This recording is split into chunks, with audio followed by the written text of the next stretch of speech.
episodio de La Hora de la Once Guacha. El día de hoy nos acompaña Paulina Urrutia, destacada actriz, gestora, además de ex ministra de Cultura en el primer gobierno de la presidenta Michelle Bachelet. Así que bienvenida, Paulina, a esta Hora de la Once Guacha y gracias por aceptar nuestra invitación de acompañarnos en este espacio. La agradecida soy yo, encantada de compartir esta once un poco pelada por este lado, porque yo no tengo ni una tacita de café, pero bueno, Bueno, vamos a ver si la conversa hace el equilibrio. sí, Sí, de todas maneras. de todas De maneras. todas maneras, sí. Muchas gracias, Paulina, por estar con nosotras. De verdad que es emocionante verte después de mucho tiempo, de haberte conocido como ministra, ya en todas las lides que llevábamos, ¿te acuerdas? En el fondo del libro, cuando recién eso estaba empezando. Y bueno, quisiera preguntarte para partir algo que siempre le preguntamos a nuestros invitados e invitadas, ¿no? Un poquito como una semblanza personal, biográfica, un poco que nos cuentes, por supuesto, sintéticamente tu trayectoria, ya, y luego también en qué estás ahora. Y yo tengo una pregunta muy doméstica también, que es, ¿todavía tienes tus canarios? ¡Oh, qué buena pregunta! Porque tengo novedades. Sí, todavía tengo mis canarios. Me quedaba un canarito de una camada maravillosa que fue regalo de una obra de teatro, porque a mí me mandaron a comprar un canario, por supuesto que llegué con un canario muy equivocado, porque Ramón me dijo, pero Susan, no, un canario, un gorrión. No, era un canario hermoso. Pero me dijeron que era mezcla con jilguero y que por lo tanto cantaba precioso y Ramón dijo que eso le importaba un cuesco. Y yo me quedé con Juanito. Juanito, mi suegra me regaló a Bianca y ahí tuvimos 21 canarios. Y solamente me quedaba Horacio. Y ayer recibí un regalo desde Curicó, un amigo de liceo, de un vecino mío, nos vino a regalar a Filomena. Ay, qué Así que lindo. esperamos volver a tener más canaritos, sí. Sí, La semblanza de mi vida yo creo que ha sido bastante pública. Soy una mujer, era una niña en la comuna de San Miguel, me crecí toda mi vida, por lo tanto mi crecimiento tiene mucho que ver con ese barrio. Mi abuela, inmigrante italiana, era de Valparaíso y llegó a vivir a San Joaquín con su marido español. ujú, ujú. eh, Después supe que habían sido vecinos con la familia Parisi. Imagínense cómo Ah, son las sí. cosas de la vida, pero claro, de ese barrio. Y, y bueno, después crecí por la separación de mis padres en Providencia. Viví mucho tiempo en Miguel Claro con Providencia y estudié en la Compañía María de Seminario. Y Ah, ya. obviamente me Hija de iba a monja. pata caminando, claro, al colegio. De ahí vienen mis primeras anécdotas de las actuaciones. Yo hacía una cojera muy extravagante.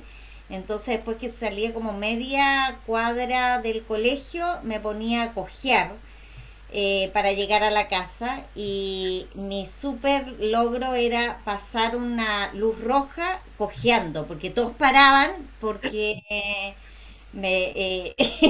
iba pasando Tanita, que además de tener esta discapacidad, además era ciega, porque ¿por qué tenía que? Pero era esa cosa de ¡ah! Uy, por favor, cuidado.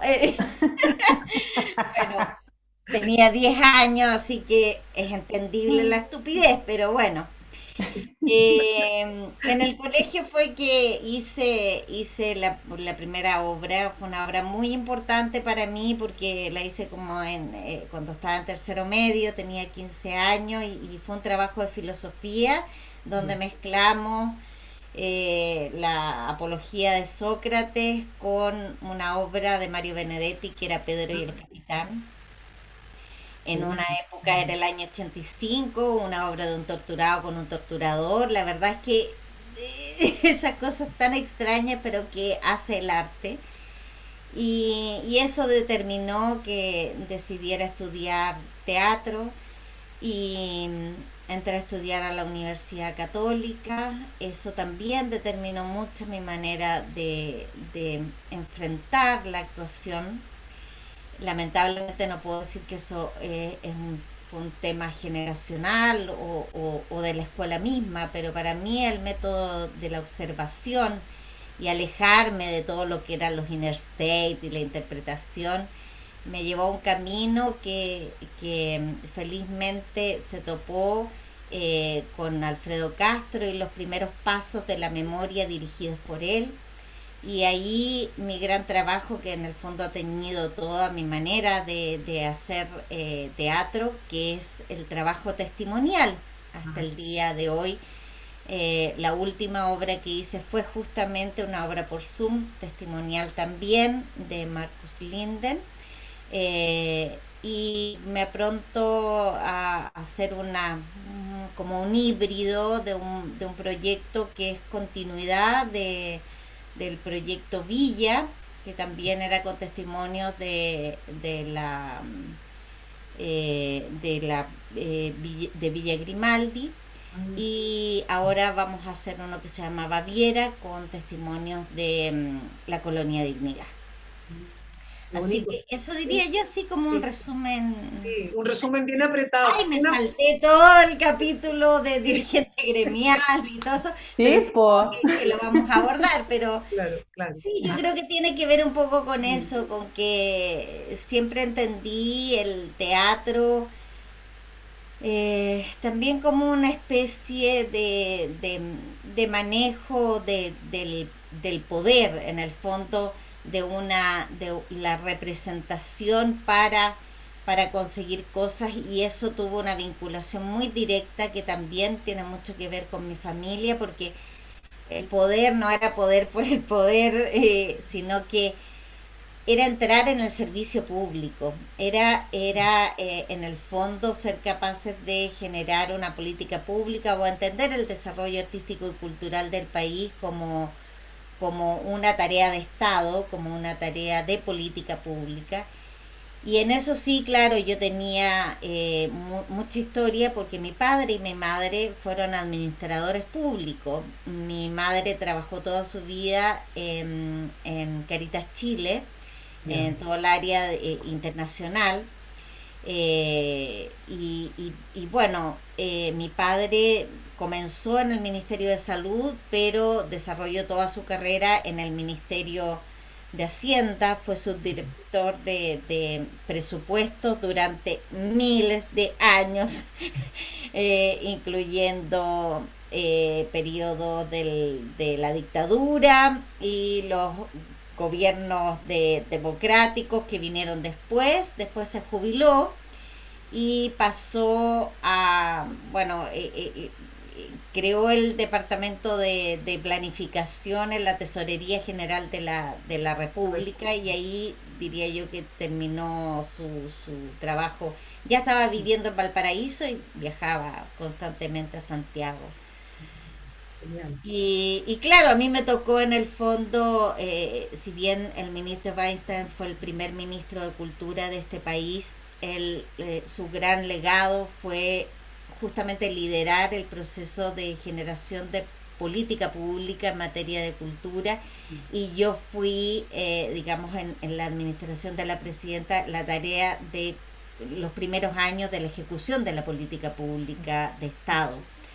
Y fue muy impresionante porque también me tocó el desarrollo institucional, es decir, darle cuerpo a la orgánica que teníamos en ese momento, fortalecer las regiones, las direcciones regionales, y fortalecer la orgánica que tenía una institución que tenía 2 años de vida. Y ahí, obviamente, que cree el departamento de planificación, bueno, cosas que no tenía el ministerio. Y eso que tuvimos 4 años la Contraloría sentada ahí, y no te digo lo que fue 4 años ordenando. Por eso que nosotros nos vimos tanto. los fondos públicos que venían, bueno, de consejos tan antiguos como el del libro, que fue anterior digamos, fue anterior al Fondar, fue anterior al Fondo de las Artes. Todos los consejos, Consejo de la Música, Consejo del Cine y la industria audiovisual, el Consejo del Libro, que era una cosa sin comentarios, y todos los fondos públicos, toda esa tarea la hicimos nosotros para que al año siguiente que llegara el otro gobierno dijera que recibían un ministerio anticom. La verdad es que una de las cosas que más me enorgullezco es de toda la tarea al interior que hicimos, toda lo estratégico en términos de algunos programas que desarrollamos, pero también lo emblemático que fuimos en temas que son tan sustantivos hoy día como la descentralización. Bueno, nosotros teníamos una institucionalidad ejemplar, pero bueno, la perdimos, que era la participación ciudadana en medio de las definiciones de política pública, y íbamos avanzando justamente en que ya no fuera solamente la decisión, sino que al incorporar, al tener más personal, al incorporar más fondos en cada uno de los consejos regionales, íbamos justamente a permitir que no hubiese sido solamente el diseño, sino la ejecución de la política pública en el territorio. Pero bueno, bueno, es muy bonito esto porque la historia, ¿no? Claro, deja más o menos encaminar las cosas. Eso, y lo otro. Así es. Viene el futuro. Claro. Pauli, bueno, muchas gracias, Paulina, por estar hoy día aquí con nosotros. Para nosotros es súper lindo poder tenerte también. ¿Te faltó algo? Pero ya me falta todo. Y ahora porque estás a cargo de una sala de teatro, una sala que es bien importante. Ya, pero es que no dije lo actual. Bueno, pero bueno. Estoy a cargo claro, la dirección artística del Teatro Camilo Enrique hace mucho tiempo. Soy docente también, no sé. Es una sala importante también para el circuito un poco mermado que tenemos ahora, y por eso mi pregunta también, y lo hemos hablado harto con Sonia, con Alejandra, y en lo personal también lo he hablado mucho con Paulina, es la sensación y lo difícil que está todo para nuestro sector cultural y patrimonial. No ahora, no este año, sino que ya llevamos bastantes años, pero que se ha exacerbado un poco desde la pandemia y antes. Entonces queríamos saber cómo lo ves tú, y qué cosas crees, un poco hablando de lo que estabas diciendo sobre el Consejo de la Cultura, qué cosas crees que son urgentes que podamos revisar, cambiar, mantener, reorientar y nada, pues que se puedan mejorar también en pos de un futuro, esperemos, mejor gobierno y mejores autoridades, para ser súper polite. Mira, yo estoy bien ajena, bueno, Fernanda lo sabe porque he hablado con ella respecto a mi posición. Encuentro que uno no es la persona que debiera criticar o dar opiniones. Pero fíjate que este último tiempo me ha pasado que no sé si estoy más cercana a la muerte, en el sentido de que me estoy poniendo cada día más vieja y más buena, por tanto, para no caer en el infierno directamente, sino tener algún lobby. Una entradita por el lado, por un lado. No, fíjate que para mí estuve la semana pasada en el Teatro Camilo Enrique porque hicimos una primera producción audiovisual en el teatro de nosotros, ¿ah? Y es un corto eh, mediometraje documental promocional con testimonios de adultos mayores para decirles que, o sea, cómo hablaban ellos del teatro, cómo se relacionaban con el teatro y por qué querían que el teatro volviera, ¿ah? Y de qué manera invitaban a otros a volver al teatro.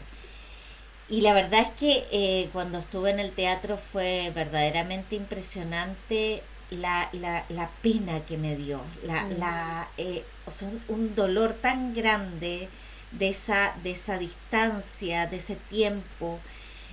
Y mira, la reflexión que tuve fue lo triste que ha sido, eh, yo diría que para todo el sector y especialmente para las artes escénicas y todo lo que sea infraestructura cultural, Sí. esta desvinculación con la institucionalidad. O sea, sentir que nosotros creamos una institucionalidad justamente para que nos pensaran como parte del desarrollo de un país. Y no solamente en la medida que nosotros nos desarrolláramos, sino que comprendieran que nuestro trabajo también servía a los Exacto. demás. Y ha sido tan devastador la desconexión, o sea, yo digo, ni siquiera unas mesas, nosotros habríamos hecho miles de mesas de trabajo, de programas, traspasando fondos. Y yo lo pensaba, yo creo que se lo comenté a Fernanda, yo le decía, yo no puedo creer cómo este ministerio, comprendiendo que hay infraestructura cultural a lo largo de todo el país, y no estamos hablando solamente de teatros o de centros culturales, estamos hablando de casas de la cultura, de museos, de todo lo que hoy día encarna el trabajo de la institucionalidad cultural. ¿Para qué decir las comunidades? Bueno, pero solamente hablando de la infraestructura, o sea, de aquello que reúne y convoca, ¿no es cierto?, en un mismo espacio. Eh, no solamente eso, sino que la red de gestores que hay alrededor de esos espacios, que no solamente trabajan para la comunidad artística, sino que para el público, para las comunidades en las cuales se desarrolla. Yo no puedo entender cómo no se reunieron, no nos juntaron, no aplicaron programas para cada uno, haciendo diferenciación entre centros que son de carácter nacional, regional, comunal, provincial, privado, independiente, en fin, se podría haber hecho otra política pública, ¿me entienden? En el sentido de otros instrumentos, Exacto. Yo, cuestión que llevo hace mucho rato diciéndola, que no puedo creer que el Ministerio de la Cultura siga absolutamente enfocado en temas de las artes. La cultura son comunidades, son maneras de vivir, son formas de vivir en comunidad en un determinado territorio, son derechos a la comunicación, a la educación, o sea, vinculación con el Ministerio de Educación. ¿Se imaginan cuánto podríamos haber avanzado en este tiempo de vinculación con el Ministerio de Educación, con todos los programas artísticos que tiene el Ministerio, pero que en términos de lo que nosotros podemos contribuir para una mejor comunicación entre las personas, para que las personas se expresen de mejor manera, en términos de civilizatorio, no hablar desde trinchera, en fin, yo estoy, o sea, la sensación que me quedó la semana pasada fue, ay, es una palabra para mí que la fundó Gabriela Mistral, que es devastación, o sea, es como esa es la desolación. Desolación, ¿no? Es la desolación frente a todas las oportunidades que tuvieron para hacer algo distinto. Y sabes que yo creo que el mayor problema que hubo, a propósito de la palabra desolación de Gabriela, que yo la descubrí en Punta Arenas, ¡ay, qué cosa más terrible! Yo no volvería a Punta Arenas jamás de vida, pero es que ahí entendí lo que era la desolación. Es la falta de confianza en todo lo creado, en todo lo hecho, como para no tender una mano, como para no ejercer alianzas, para no, sino que vivir de la desconfianza, de ponernos instrumentos Trabas. complicadísimo, ridículo. Nosotros haciendo proyectos, hablando de público, cuando no tenemos público ni... Exacto. Imagínate la gente cuando... Yo realmente yo me siento Sí. una psicótica escribiendo fondos concursables, hablando de público, que sí, vamos a hacer esto y vamos a hacer lo otro, cuando no sabemos si la gente va a estar con mascarilla, entonces, Claro. verdaderamente, ya como que esta semana, yo creo que tiene mucho que ver con la semana pasada, como que me produjo eso, Mm, lo que se mm, perdieron, lo que nos hicieron perder. mm, Y por sobre todo es imperdonable en gente de la cultura, o sea, gente que debiera tender puentes, gente que debiera conversar, llegar a exacto, acuerdos, lograr cosas juntas, mancomunadamente, exacto. servir a otros. Esa Mm, es mi humilde opinión en este momento. Desolación mm, y, y, y claro, desolación, mm, desolación, mm. sí, sí. Sí, porque ya quedan tan pocos meses que esto no va a cambiar, no, No, No. no, Pero no. sí hay ahí, y queríamos preguntarte, porque hay una posibilidad también, que tiene que ver con el nuevo proceso constituyente que estamos viviendo a nivel nacional, de este trabajo que se está haciendo, donde además sabemos y se ha hablado mucho de que la cultura, las artes, el patrimonio tienen que estar en esa instancia, justamente por estos arrastres que se hacen a veces entre gobierno y gobierno, esta desconexión que decías tú con respecto a la realidad también de lo que está sucediendo en las distintas comunidades. Y ahí queríamos preguntarte como la otra parte, porque muchos estábamos esperanzados, digamos, de este nuevo proceso, este nuevo diálogo y de poder incorporar estas temáticas que estén ahí. Y te queríamos preguntar para ti, por ejemplo, cuáles serían los temas que tendrían que sí o sí discutirse y estar en nuestra nueva constitución que estamos construyendo en este minuto. ¿Qué crees tú que tiene que estar ahí justamente para revertir la situación en la que estamos y poner también a las artes, las culturas y los patrimonios también en el lugar que les corresponden, como derechos también, los derechos culturales, los derechos a la cultura, los derechos al patrimonio? ¿Cómo lo ves tú? ¿Qué crees tú que debería estar ahí? yo no soy una muy buena persona para esta pregunta tan como de principios, Mm, tan como de... A mí mucha gente me dijo, ay, postula mm, para constituyente y no sé qué. Y yo, pero para nada, o mm, sea, esta cosa declarativa, mm, integral, mm, que engloba, que, ¿me mm, entiendes? sí, A mí me gusta cómo esos principios se transforman en la vida, ¿me mm, entiendes? Ahí es donde trabajo yo. mm, sí, Yo soy de mm, otro,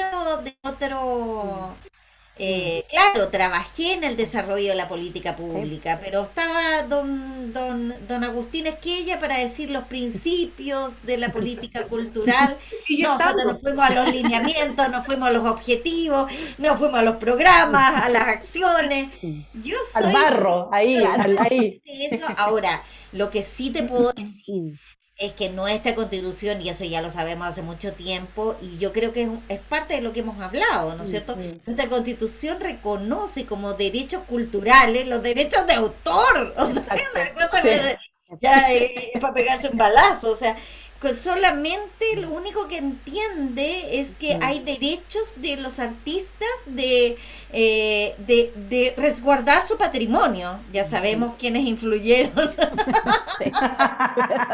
los conocemos de memoria y además siguen siendo los Ah, mismos son personajes los mismos, que por lo eso. menos a mí me hicieron la vida imposible como ministra, así que yo lo tengo totalmente identificado.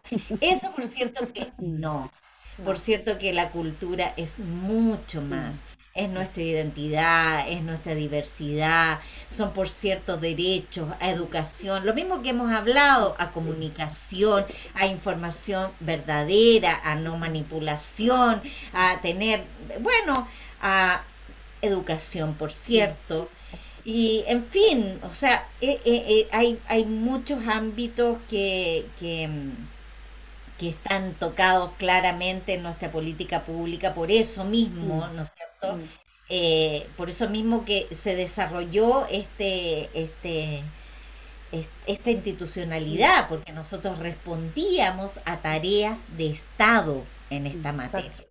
Y en eso está, por cierto, ¿no es cierto?, los derechos humanos como parte de nuestros derechos culturales y la diversidad, el patrimonio, que significa el acervo de esa cultura, ¿no es cierto?, como parte de nuestra identidad y reconocimiento de nuestra diversidad también, porque antes se hablaba de la chilenidad, ¿se acuerdan ustedes? Exacto. Sí.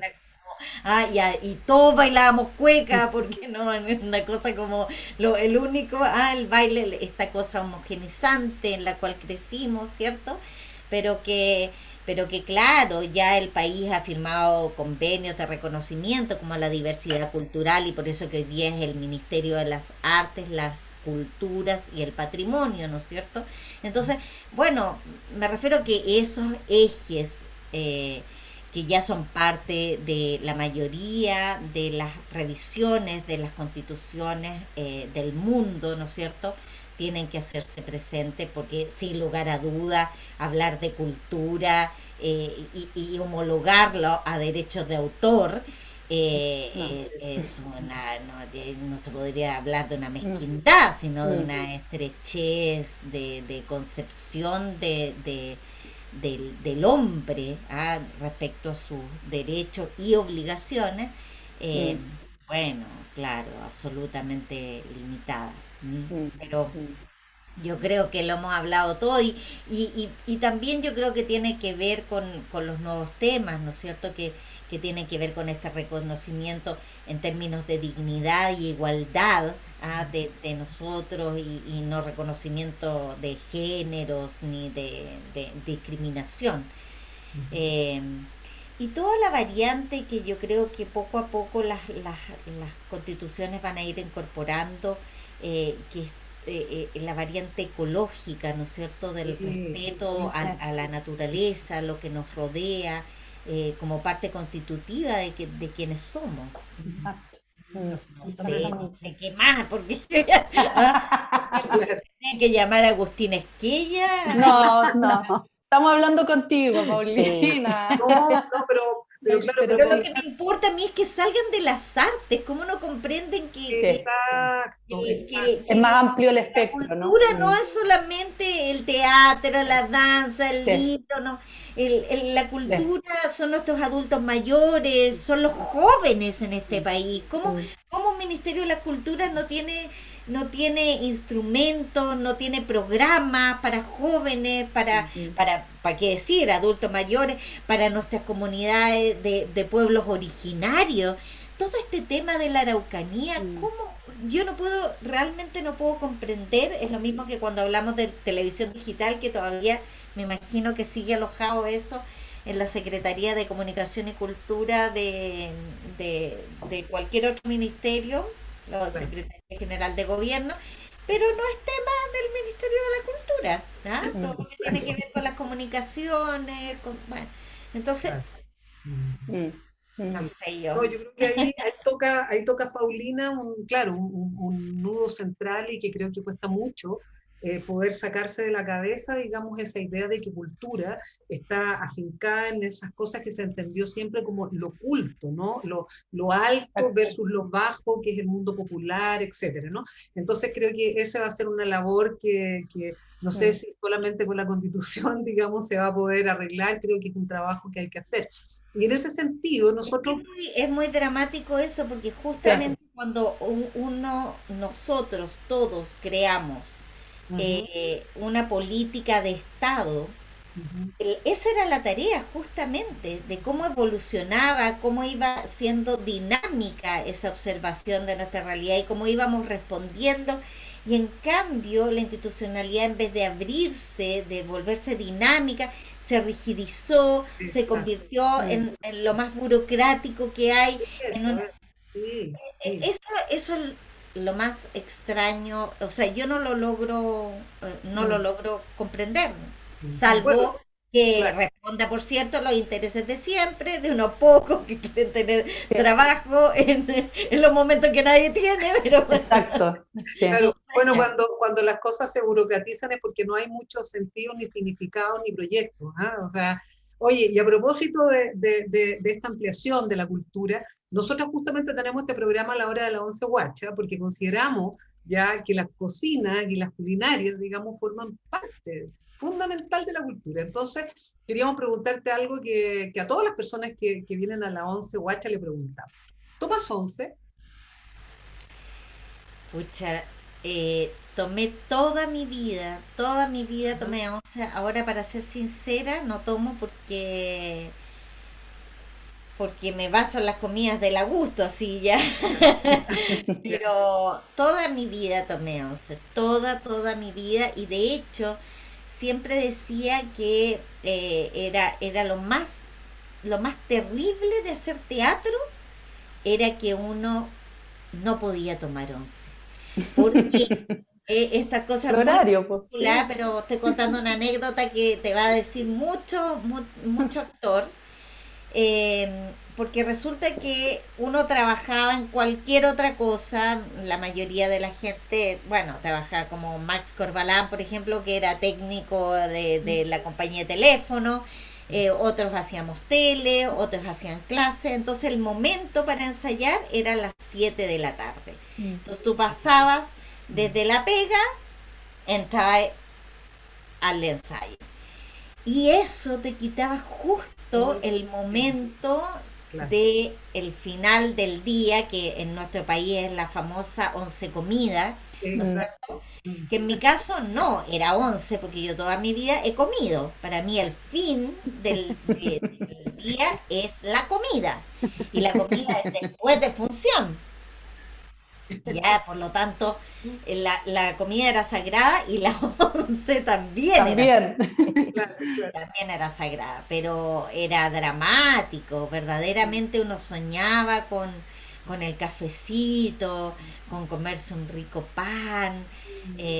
Yo tengo la once más señera de mi vida, que es la de la casa de mi abuelita. Nosotros vivíamos al lado de la casa de mi abuelita y las once eran en la casa de mi abuelita y donde estaban mis primos, mi papá y mi mamá no llegaban todavía del trabajo, entonces era la once de niños con la abuela y con mi nana, por cierto. Siempre en la mesa de mi abuelita había una gran frutera, entonces si uno tenía hambre, ay, tengo hambre, ahí hay fruta. Ah, no, pero es que no quiero, ahí tiene fruta. Come fruta. Entonces, toda la vida comiendo manzana, pero algo metió en la boca.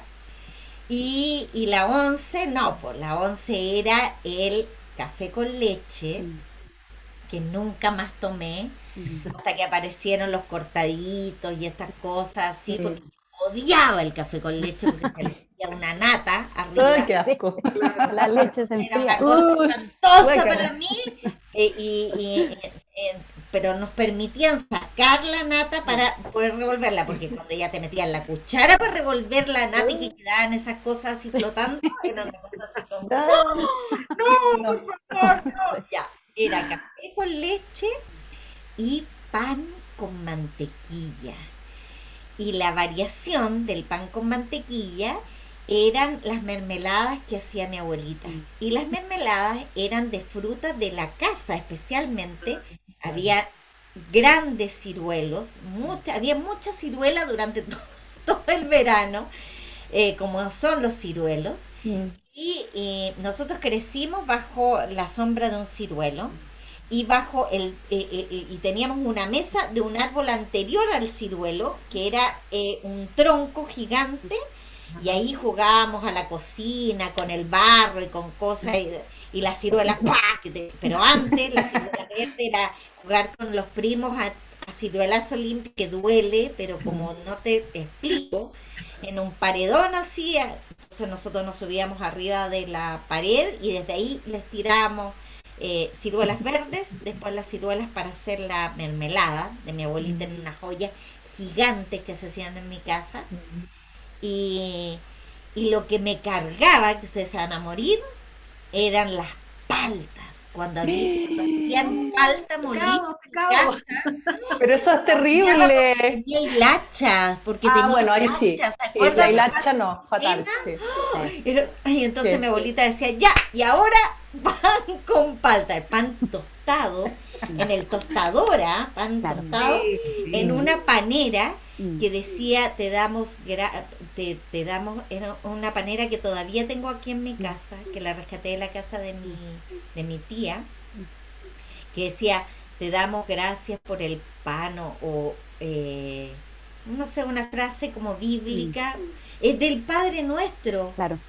Te doy Pan nuestro de cada día. Sí. Danos. el pan nuestro de cada día. En esa panera Mm.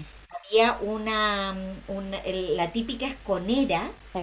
y ahí Mm. ponían el pan tostado, la mantequilla y la mermelada con con la taza, con plato, Sí, porque no era tazón, ahora yo No, po. vivo con un tazón en la Eso, mano, pero era taza con plato.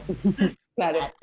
Mi abuelita, como era italiana, o sea, era descendiente de italiana, era Braccesi ella, su padre era italiano, mi abuelita hacía una cosa asquerosa que hacían todas las monjas que yo conocí por mi mamá en Caritas Chile, remojaba las galletas, Ah, Eh. claro. solamente las galletas Mm. en En el café. el café con leche. Y yo encontraba una cosa Ah, pero mi abuelita lo hacía. Me acuerdo perfectamente, me acuerdo perfectamente. Y no era el pan remojado, sino que eran solamente cuando habían galletas dulces, de estas cosas como. Esa era mi once. quería, Genial. a mí me dio ya hambre, ya estoy preparando ya en mi Sí, cabeza el yo pancito también. con palta, eso sí. Oye, querida Paulina, y para terminar, en honor al tiempo, también Pasó muy sí, se pasó volando. rajado. ¿En serio? Muy entretenido, muy entretenido. También te queríamos preguntar, que también le preguntamos a las personas con las que compartimos este momento, si nos quieres dejar un mensaje, una reflexión, no solo para nosotras que estamos acá, sino que para las personas que te vean y que nos vean en esta conversa. ¿Alguna reflexión o algo? Solamente agradecer este espacio de compartir una mesa, porque si bien no nos tomamos, me imagino que este programa ustedes los hacen tomándose una oncecita como almorzando en el 13, que era más falso que Judas, pero no Tenemos almorzaban nada, pero claro. A mí me gustan, me encantan los rituales, me encanta la reunión en una mesa. Eh, creo que creo que eso no tenemos que perderlo. Compartir una mesa después de ver una buena obra de teatro para tomarse una copa de vino y conversar qué es lo que nos pasó, reunirnos en familia para compartir un almuerzo, a lo mejor café en la mañana. eh, Son espacios donde se hace la vida, donde se hace la vida. Compartir el pan eh, es compartir la vida, po, ¿ya? Y es tan sencillo como eso, no hay que hacer grandes cosas, eh, es solamente el acto de brindar algo para los demás y compartirlo, porque uno también lo está viviendo, lo está comiendo con el otro. Entonces, bueno, es la misa, es cuando uno hace una obra de teatro, es cuando se canta, cuando se baila, es hacerlo en comunidad. Eso. Muchas gracias. Que tanto nos falta ahora también. Así Sí, Muchas que gracias. tanto Sí. echamos de Sí. menos. exacto. Totalmente. Gracias, Bueno, Paulina, por... esta once no tuvo nada de guacha, ¿verdad? No, Ah, Estuvo súper acompañada y súper reconocida, súper reconocida. sí, Sonia, totalmente. Fernanda y Alejandra, mil gracias por la a oportunidad. ti, No, a ti, gracias a a ti, ti, Paulina, por a ti. juntarte con nosotros, hacerte el tiempo, porque sabemos que estás muy, muy ocupada diversas labores y además por tu mensaje a llamarnos a compartir, que también es un poco el espíritu que tenemos acá en la hora de la 11 Watch, así que te queremos agradecer que hayas estado compartiendo con nosotras el día de hoy y también como siempre aprovecho de recordarles a quienes nos siguen, a quienes nos escuchan, que nos puedan acompañar en Spotify si es que nos quieren escuchar, o en el canal de YouTube, en Facebook, en Instagram. Agradecerle a todos quienes se conectan también en vivo a acompañarnos en estos capítulos y dejan sus comentarios, así que nada, dejarlos solo a todos y todas invitadas a un próximo episodio de La Hora de la 11 Watch. Paulina, te mandamos un abrazo enorme virtual hasta que podamos volver a juntarnos y compartir. Que así sea. Muchas gracias. Gracias, Paulina. Gracias, Un besote Paulina. muy grande y un abrazo muy grande.